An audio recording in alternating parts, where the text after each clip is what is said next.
Boa tarde, gente. Obrigado, Bruno. Obrigado, GoGood, pelo convite de estar aqui hoje. E enquanto eu ouvia aqui ao longo do dia algumas das falas, me ocorreu que bom que a gente está aqui hoje conversando sobre isso e que eu tenho o privilégio de poder trazer o lado de quem está lá no consultório, ouvindo os funcionários de vocês que estão precisando de remédio para conseguir trabalhar. Que esse é o meu dia a dia. E o meu dia a dia são vocês, na verdade, né? Muitos profissionais de RH, de grandes startups, aqui de Floripa, algumas que passaram por aqui hoje, inclusive, me procuram todos os dias dizendo: eu não aguento mais o RH da minha empresa. Eu não aguento mais o meu líder, eu não consigo dormir, eu não consigo comer, ou eu não consigo parar de comer, e eu estou desesperado, desesperada, vou me demitir, porque senão eu não vou dar conta da vida e vou me matar. E é assim que eles falam para mim. Para vocês não, mas para mim é assim que chega. E para que vocês me conheçam, esse QR Code leva para o meu Instagram. Hoje eu sou médico, eu sou o primeiro médico nômade digital que eu conheci no mundo. E além de médico, eu sou chefe de cozinha, eu sou ator, eu sou especialista em nutrologia médica e medicina de estilo de vida, tenho mestrado na minha área e estou pleiteando doutorado aí esse ano. E falo isso para que vocês entendam como eu chego aqui, né?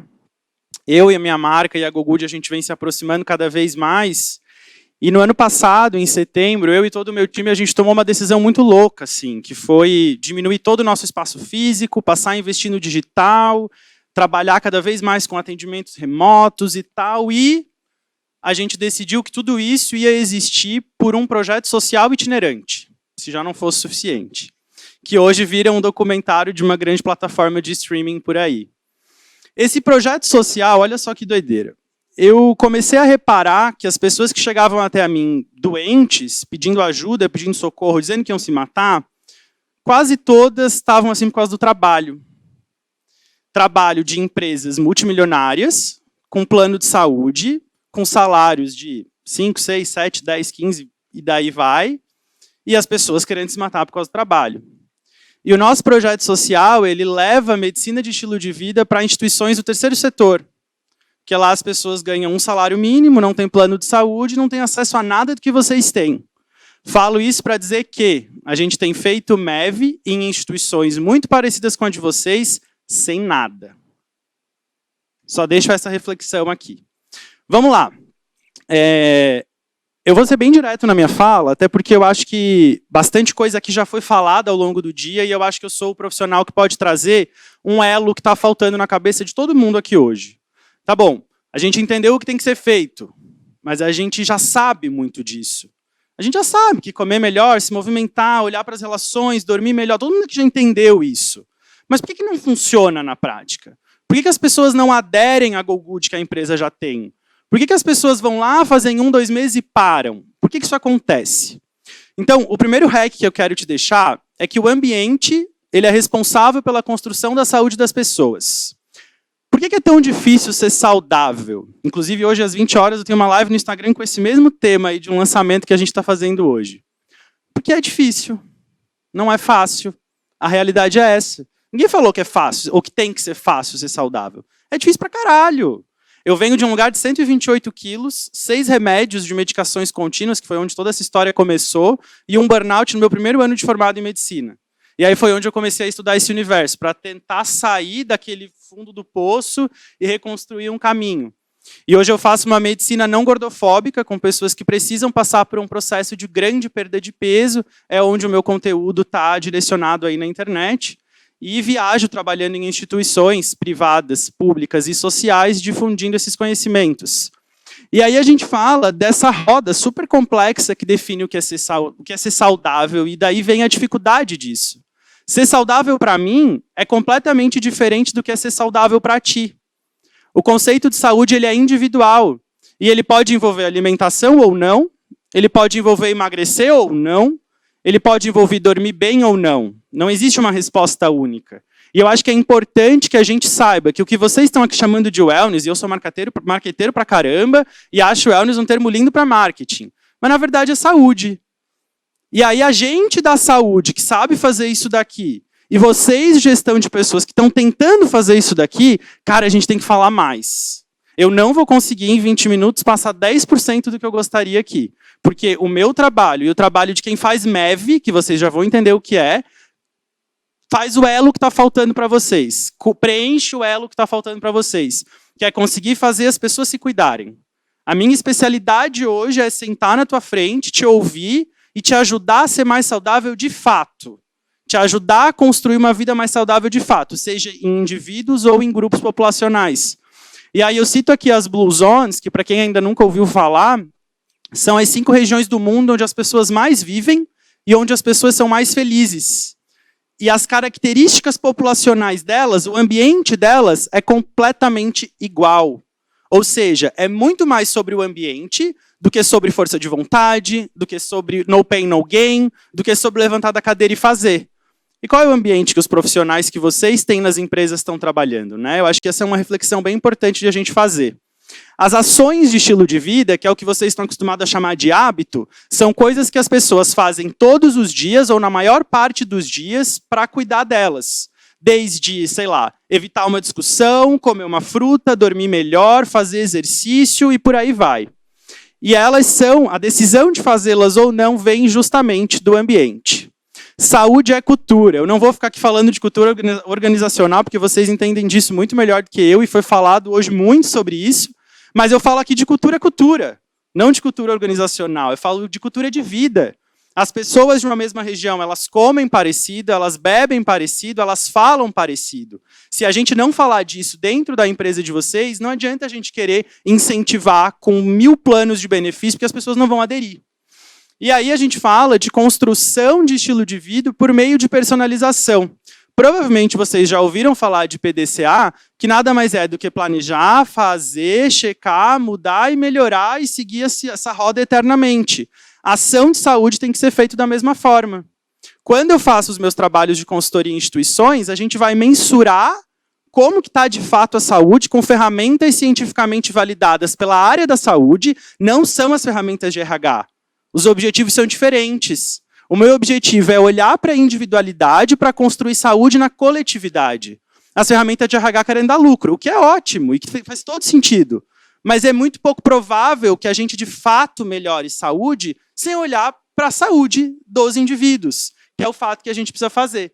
Então, a gente tem ferramenta para dosar depressão, ansiedade, burnout, com estudos científicos maravilhosamente validados e que nos dão respaldo para poder avaliar isso no lugar de saúde dentro da empresa.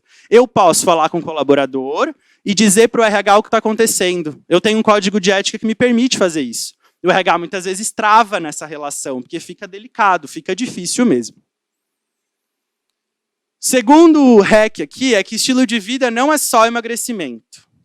E eu gosto muito de falar disso, porque a saúde está mascarada de emagrecimento. Parece que sempre que a gente vai falar de saúde, vem um médico nutrólogo na frente. Ih, lá vem. É morango, ovo, batata doce. Cara, não é sobre isso. Parem, tá tudo errado. O peso é só um marcador de saúde das pessoas. Harvard conduziu um estudo maravilhoso no ano de 2020, na verdade publicou no ano de 2020, um estudo que durou 70 anos e que provou que o marcador de saúde mais importante da vida das pessoas, mais do que peso, cigarro, álcool, comida, sono e todos os outros, eram a forma como elas se relacionavam com as pessoas. E aí a gente está batendo o martelo que a pessoa tem que perder peso. É óbvio que o peso aumenta alguns riscos, assim como brigar com o chefe todo dia aumenta muito mais. Então, vamos parar de ser gordofóbico, porque essa é a real que a gente está sendo por aí, disfarçando bem-estar e saúde de fitness. Não é sobre isso. Isso é outra coisa.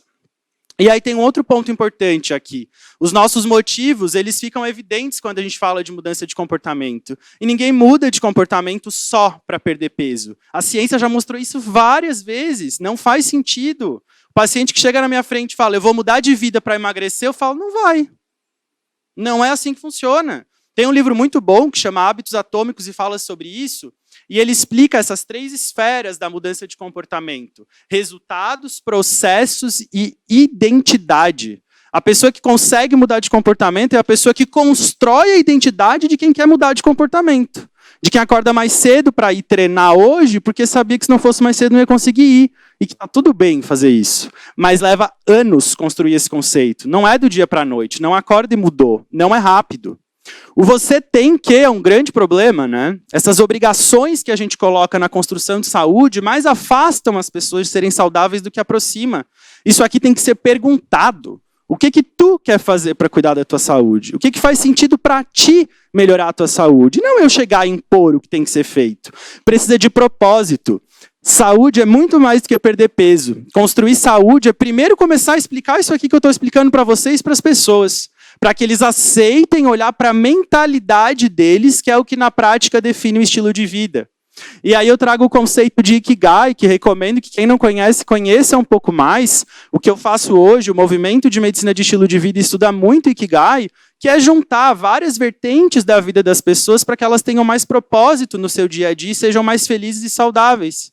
Quem tem um Ikigai bem alinhado, dorme melhor, come melhor, todas as outras variáveis começam a se ajustar. Tanto que hoje no meu time a gente tem psicólogo, nutricionista, educador físico, fisioterapeuta, enfermeiro, nutricionista, todo mundo para promover eventos de estilo de vida e atendimentos individuais de estilo de vida. Por quê? Muitas vezes é aqui que começa. Muitas vezes é dizer, esquece, tu não tem que mudar a alimentação agora, tem que te demitir e achar outro emprego, depois tu volta. Que é real. Muitas vezes essa é a solução. Eu já pedi para vários pacientes começarem a pensar em trocar de profissão. Porque tem profissão que está matando as pessoas literalmente, da forma que se desenha, está tão doentia, que não tem muito o que fazer no curto prazo. E dessa pessoa está no fundo do poço, cara, essa é a real. Infelizmente é um fato bem comum, até mais do que vocês imaginam. E aí a gente fala de MEV. MEV, Medicina de Estilo de Vida, é uma ciência nascida em 2004 só na Universidade de Harvard. É o movimento médico que mais cresce no mundo. Em 2020, a Federação Americana de MEV aumentou em 2.000% o número de médicos conveniados. A gente fala que esses 6 pilares que estão aqui impactam diretamente na forma como tu te sente, no teu risco de desenvolver doenças e no tratamento de todas essas doenças. Só que a gente vai além. A gente usa o que a ciência prova de medicação e outras intervenções que funcionam, mas a gente pega na mão e ajuda a construir o processo de mudança. O nosso papel é engajar o indivíduo no processo de cuidar melhor da saúde dele, seja em atendimentos individuais ou nos grandes grupos terapêuticos que a gente faz de medicina de estilo de vida por aí. Aqui no Brasil, a gente fundou o Colégio Brasileiro de MEV faz 5 anos, é super recente, a gente teve o 5º congresso agora, esse ano passado, em São Paulo.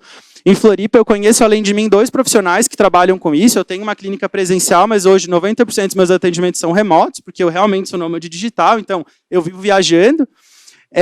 E MEV é a grande revolução do cuidado em saúde, gente. É o que chegou para ficar. A gente já viu que só prescrever remédio não funciona. Precisa prescrever remédio muitas vezes. E tá tudo bem, não é ser natureba. Isso aqui não tem nada a ver com ser natureba. A gente não tem que negar a ciência. A gente tem que negar vacina, assim como a gente não tem que negar antidepressivo, ansiolítico, remédio para pressão e para o diabetes. Mas a gente tem que fazer mais, senão a lista do remédio ela só aumenta.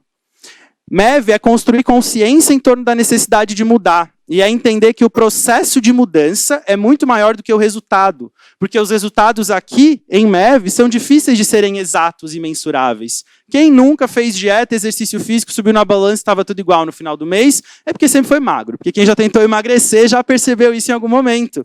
Não dá para a gente incentivar a MEV só com construção em busca de resultado. O processo é muito mais importante. O que está sendo feito no dia a dia é muito mais importante. E aí, o terceiro hack que eu compartilho contigo é que construir saúde em 2023 é totalmente diferente do que era 5 anos atrás. E aí eu não boto aqui 3 anos atrás para a gente tirar um pouco a responsabilidade da pandemia, e não estou negando isso, é óbvio que a pandemia influenciou muito no que a gente é, mas a real é que a gente ia ter mudado para caralho nesses últimos 5 anos, mesmo que a pandemia não tivesse acontecido, e daqui 5 meses a gente já mudou um monte. E aí, como que a gente vai falar de saúde, que é um contexto tão complexo, tão multifatorial, tão individual, sem estar olhando para as atualidades, para as coisas que estão acontecendo? Hoje, quando a gente fala de saúde dentro do ambiente corporativo, a gente tem que falar de trabalho remoto, de formatos diversos de trabalho e das especificidades que isso traz. A gente tem que falar de equidade. O que é equidade? Dar condições diferentes a pessoas diferentes para chegarem no mesmo lugar. São políticas da empresa para construir saúde para populações específicas. Então, eu mensuro um grupo de 1.000 pessoas, mas eu ajo de 100 em 100. Eu não ajo em 1.000. A mensagem que eu escrevo para um departamento, para engajar ele no exercício físico, é diferente da que eu escrevo para o outro. Pessoas negras, pessoas LGBTQIA+, mulheres, pessoas que vêm de formação de baixa renda, isso tudo tem que ser levado em conta. Isso é equidade. A gente tem que colocar aqui saúde mental em voga, já foi bastante comentado ao longo do dia, também não vou investir muito tempo aqui para não ser redundante, e falar de infotoxicação. O excesso de informação está matando pessoas todos os dias. A gente de MEV estuda toxinas ambientais, álcool, cigarro, drogas, açúcar industrializados, agrotóxicos e redes sociais. É um grande problema que a gente tem enfrentado. Aqui, quando eu falo de um novo jeito de trabalhar, 2 exemplos interessantes que vêm desse documento. Olha que loucura. Quem nunca viu esse documento precisa ler, tá? Esse é um documento da Faculdade de Medicina de Harvard, que se chama Dicas para Líderes de RH. Olha isso. 6 formas simples de melhorar a saúde das pessoas e a performance no trabalho. São dicas bem objetivas e simples, que talvez vocês até já tenham ouvido falar, mas que a gente precisa estar atento, e eu trago aqui como exemplo 2 delas, né? Eu acho até engraçado falar disso, porque uma delas faz sentido fazer pausas no ambiente de trabalho remoto para conversar com a tua família e voltar. Isso aumenta a produtividade, aumenta a concentração. E a segunda delas fazer reunião que envolve criatividade, brainstorming e tal, de pé e caminhando pela casa com fone de ouvido, é mais efetivo do que sentado na frente do computador. Então, se a gente não olhar... Tá entendendo? Isso é estilo de vida. Isso é saúde. Não é só colocar maçãzinha na hora do intervalo para a galera comer. Vai muito além disso, sabe? Se a pessoa quiser levar, sei lá, um McDonald's para comer na hora do intervalo, ela vai levar. Então não adianta a maçã estar lá. Será que ela vai querer comer a maçã? E maçã não mata fome, gente. É fato, tá? Vamos lá. 4º hack, foco nos relacionamentos. Vocês falaram muito de relacionamento aqui hoje, acho que foi o ponto mais abordado. É, sem sombra de dúvidas, o ponto que eu mais gostaria que vocês tomassem cuidado. A hostilidade dentro das corporações é um negócio absurdo, absurdo. Eu já recebi mensagem de paciente, porque como eu trabalho nessa medicina diferente, todos os meus pacientes têm meu contato de WhatsApp. E às vezes eu recebo print de como foi a demissão, print de como o chefe quis dar um feedback, e é bizarro as coisas que acontecem. Bizarro, abuso atrás de abuso mesmo, crime. Gente que deveria estar sendo presa. Em empresas que vocês estão presentes, só para ficar claro, não estou falando de nada estratosférico não, tá? E aí a gente tem que falar de CNV. Comunicação não violenta é uma abordagem que que foi criada por um psicólogo americano, Marshall, que vem para ensinar as pessoas a terem empatia e compaixão, para conversarem umas com as outras, num lugar de falar sem ser agressivo e ouvir sem ser defensivo. Toda instituição que eu passo, a gente sempre recomenda o workshop de CNV e a gente conduz isso com as equipes. E aí é um trabalho contínuo, é um trabalho que tem que ser feito a longo prazo. E principalmente para a galera que está formando opinião dentro da tua cultura.